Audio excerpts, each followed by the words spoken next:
Alright, hello everyone, welcome to a new section on autoencoders.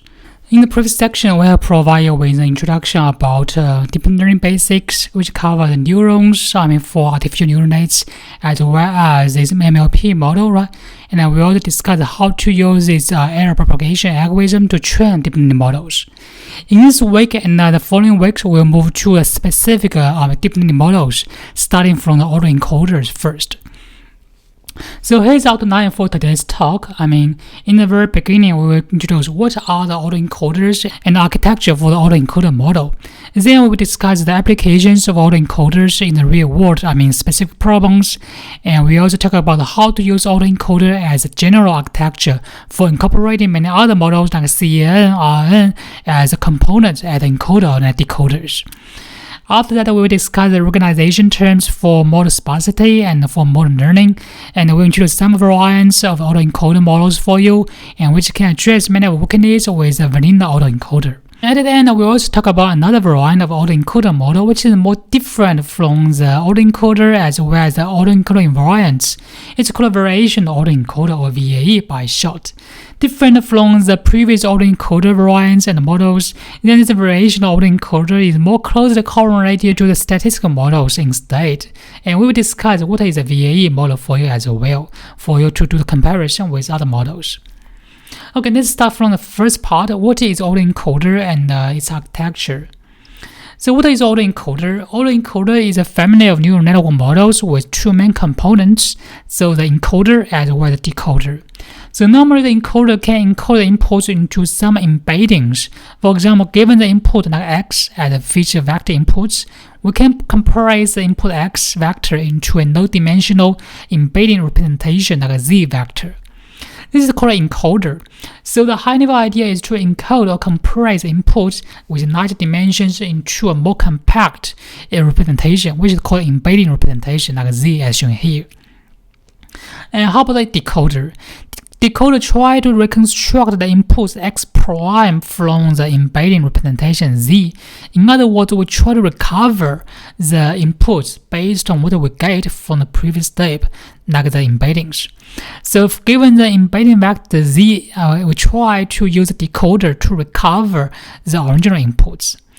And so when we are doing the autoencoder, generally we want to ensure the original input x as well as the reconstructed x prime to be as similar as possible. In other words, the high-level idea to define a loss function is to minimize the difference between x and x prime, so as to train the encoder and decoder concurrently. Then you may wonder why we have to build this model. If we have x, why we have to reconstruct this x prime? So this autoencoder can have many applications, in the real world. It can be used to do the denoising, it can be used to do many of style transfer and many other tasks for us. So you can see this autoencoder works in an unsupervised manner. In other words, we don't require any labels as supervision information for the autoencoder. It allows this model to be trained in an unsupervised manner. We do the reconstruction and minimize this x and x prime so to train the model architecture. And no supervision label information will be needed or required in the learning process. So you can see the general high-level idea of the autoencoder as shown in this page. It has two main parts, the encoder and the decoder. As for the loss function, we will try to minimize the difference between the inputs as these reconstructions. So we'll provide you with the architecture of the model for you as well in this page. So we try to use this autoencoder to encode an image of the hand return numbers. And we do both encoding and decoding in this page. For example, given the input image like 7 of this image, it's a hand return image about 7, right? So according to the previous lecture we mentioned, right, given the image input, we can represent it as a matrix, right? So this one is a grayscale image. We can represent it as just one single matrix. We don't require this RGB matrix anymore, right, for this one. We just have a grayscale image or matrix of this image, and we can serialize this matrix into a vector like x, into this x vector, right? So you can see for the autoencoder, we have two main components, this encoder as well as decoder.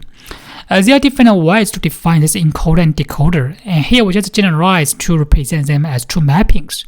So we can represent this encoder as this f function mapping, and it's a phi denoting the parameters inside this model. And so given the input x, we can represent its embeddings by the encoder to be z as a vector, right? Z equals to fx, and parameterized by the phi as a parameter for the model encoder. And then we can embed this x into a compressed and compact vector z. And normally we also call this z as a bottleneck of this model architecture, right? And it's the embedding of these inputs. What is inside this embedding? Because we are defining embedding this z vector via a deep learning model like MLP or some other models. The physical meaning of this z is very hard to interpret. This is also one of the shortcomings of deep learning models. It's more like a black box.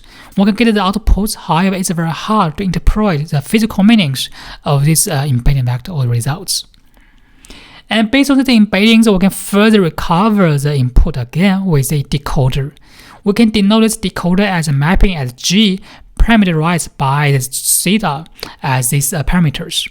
So with this decoder, we can further reconstruct the inputs based on the embedding vector Z.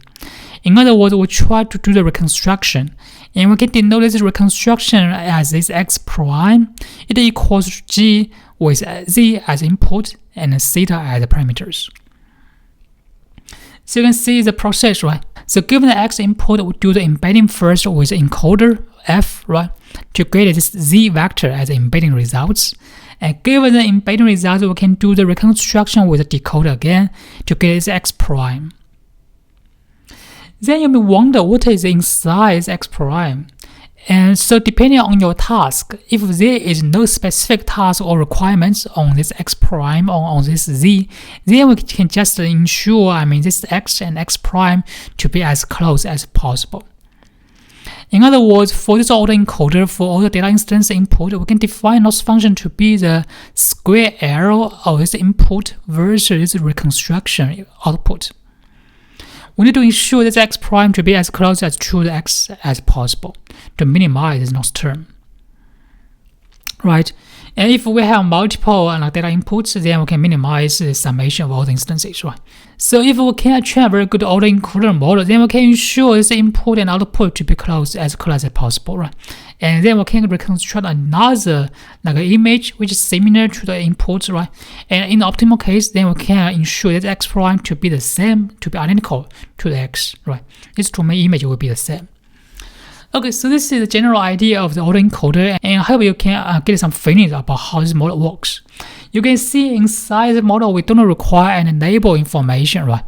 And so we just rely on this unsupervised learning instead, and we don't require an enable information. So this autoencoder can be trained in an unsupervised way. And later on, you will see, when we try to apply the autoencoder in the real-world applications, its advantage in the unsupervised learning, we allow the model to be used as a pre-trained model to learn some useful embeddings, right? So we will show later. As to the way to define the encoder and decoder, we can define different models to be encoder and decoder. In this example, we just use the MLP we talked about in the previous class as encoder and decoder. In other words, we can use this multi-layer perception for both embedding and both reconstruction, right? And it's shown here. Okay, so this is about this architecture of the model, and then we can move to the next part on applications of autoencoder in specific problems.